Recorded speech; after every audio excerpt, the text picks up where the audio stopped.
สวัสดีครับมาถึงพาร์ทสุดท้ายกันแล้วและก็แน่นอนครับขอบคุณท่านอาจารย์เอ็นมูริคุระเอาละมาเริ่มเลยดีกว่าในส่วนนี้เราจะพูดถึงการเช็คงานครั้งสุดท้ายนะครับว่าเราควรจะเพิ่มเติมตรงไหนบ้างเริ่มกันที่ส่วนของเส้นก่อนนะครับเราก็จะมาทำการเปลี่ยนสีของเส้นโดยการเราจะสร้างเลเยอร์อยู่เหนือกับเส้นของเราโดยในที่นี้ผมจะมีเส้นทั้งหมด3เลเยอร์นะครับก็คือส่วนของหน้าตัวส่วนของบอดี้แล้วก็หัวนะครับเราจะทำการสร้างเลเยอร์ขึ้นมาเหนือเส้นของเราแล้วก็ทำการคลิปมันในส่วนของใบหน้านะครับทีนี้เราจะใช้ตัว Base Watercolor นะครับตัวนี้แล้วก็ทำการเลือกสีที่ต้องการจะเปลี่ยน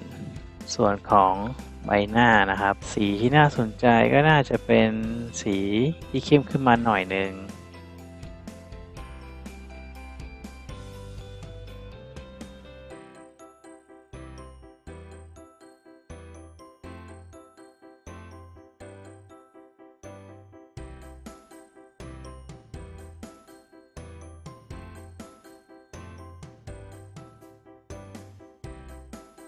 ในที่นี้ผมจะใช้ตัว Transparent Watercolor เกลี่ยสีสักหน่อยนะครับให้สีมันดูเนียนขึ้น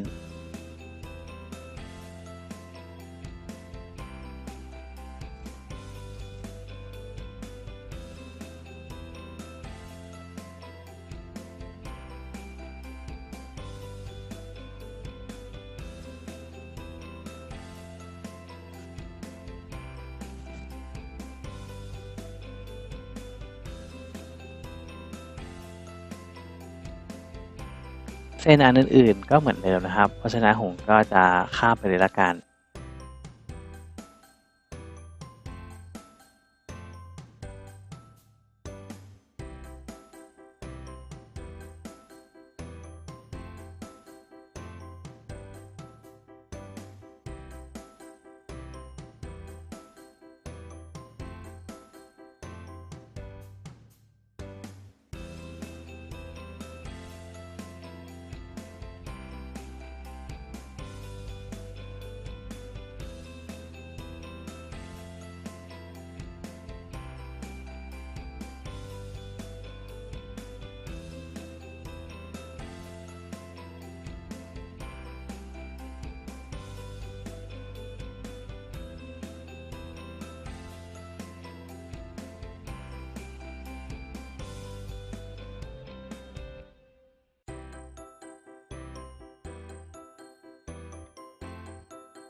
ต่อมาก็จะเป็นส่วนของผมนะครับตรงส่วนนี้เราจะสร้างเลเยอร์ไว้บนสุดของ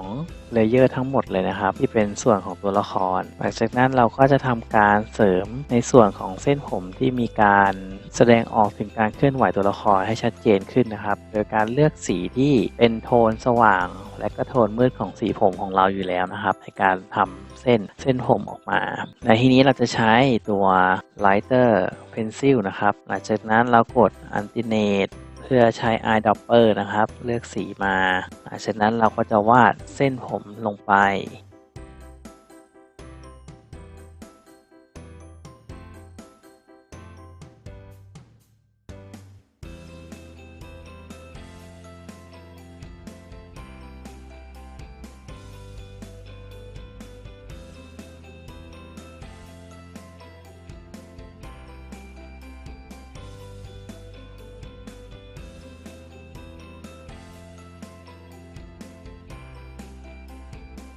ท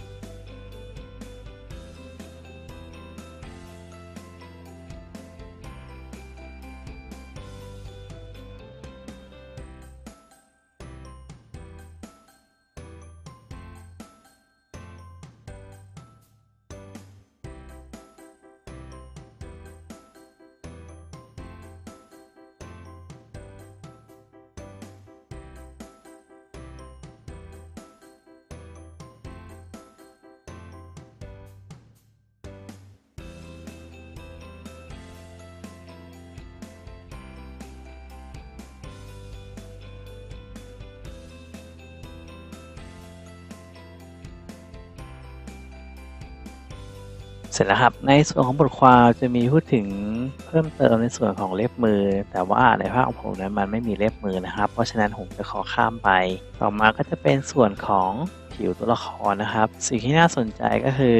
การเพิ่มรายละเอียดตรงขอบตานะครับทำให้ดวงตาดูมีมิติมากขึ้นนะครับเราจะมาตรงส่วนของตาขาวนะครับสร้างเลเยอร์ใหม่ขึ้นมาแล้วก็ทำการคลิปมันแล้วก็เลือกสีผิวของเราแล้วเราทำการปรับสีให้เข้มขึ้นมาแล้วก็ทำการลงสีไปครับโดยการใช้ dense watercolor นะครับ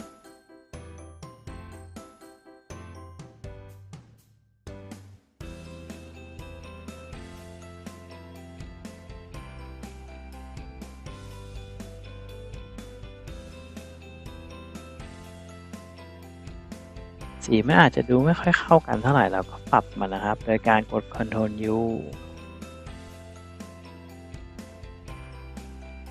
เสร็จแล้วเราจะทำการเปลี่ยนสีในส่วนของดวงตาสักเล็กน้อยนะครับในส่วนของเส้นขอบตาของเราก็คือตรงนี้เราใช้ Airbrush นะครับในการพ่นสีลงไปบริเวณดวงตา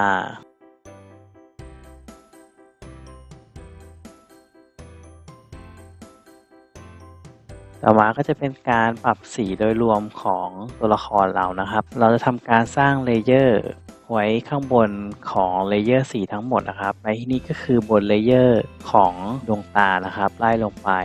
ในที่นี้ตัวละครของผมเป็นโทนสว่างนะครับเพราะฉะนั้นผมจะใช้สีที่ออกเป็นสีส้มสว่างนะครับเราจะใช้ Airbrush ที่เป็นแบบซอฟต์นะครับในการพ่นสีลงไปในบริเวณต่างๆของตัวละครของเรา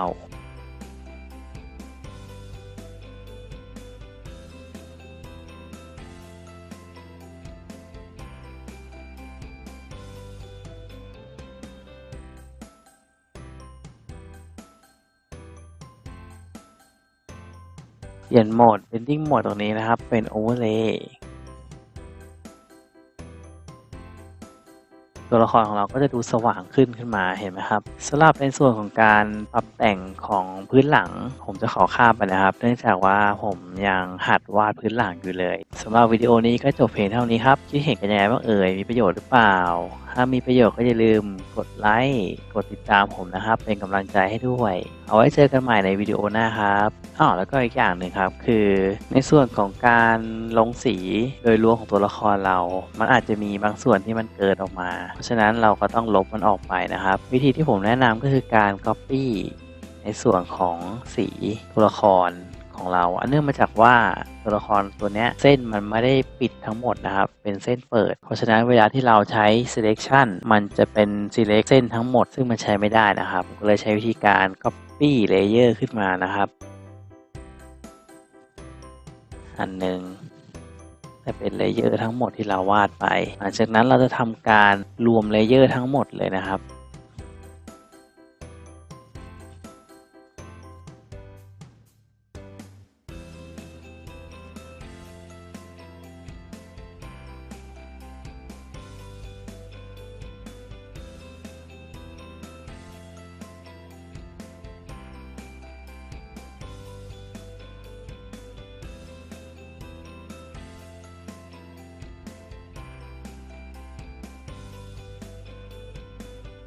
เสร็จแล้วเราจะใช้ตัว Auto Select นะครับตัวนี้เลือก Defer Edit Layer Only นะครับหลังจากนั้นเราก็ทำการเลือกมันโดยการเลือกที่เลเยอร์นี้นะครับกดตัวพื้นที่ว่างเปล่าเสร็จแล้วทำการกดชิปเพื่อเลือกส่วนอื่นๆต่อไปเรื่อยๆนะครับหลังจากนั้นกลับมาที่เลเยอร์ของเราที่เป็นส่วนของเติมสีเพิ่มเติมลงไปโดยรวมนะครับแล้วก็กด delete ก็จะเป็นอันเสร็จครับอาจจะมองไม่เห็นเพราะว่าพื้นหลังมันเป็นสีขาวเพราะฉะนั้นผมจะเปลี่ยนพื้นหลังที่เป็นสีทึบให้ดูก่อนนะครับจะได้เห็นชัดมากขึ้นเห็นไหมครับว่าจะมีในส่วนของสีที่เกินจากตัวละครไปนะครับเราก็เลือกไว้แล้วเสร็จแล้วก็กด deleteเป็นอันเรียบร้อยครับการลบสีส่วนเกินของมันออกไปเอาละครับไปจริงๆแล้วไม่มีอะไรแล้วเอาไว้เจอกันใหม่ครับช่วงโฆษณานะครับคุณชอบกินของหวานกันหรือเปล่าเอ่ยน้องน้ำตาลเวอร์ชัน2เปิดให้ดาวน์โหลดแล้ววันนี้ที่ Line Store นะครับ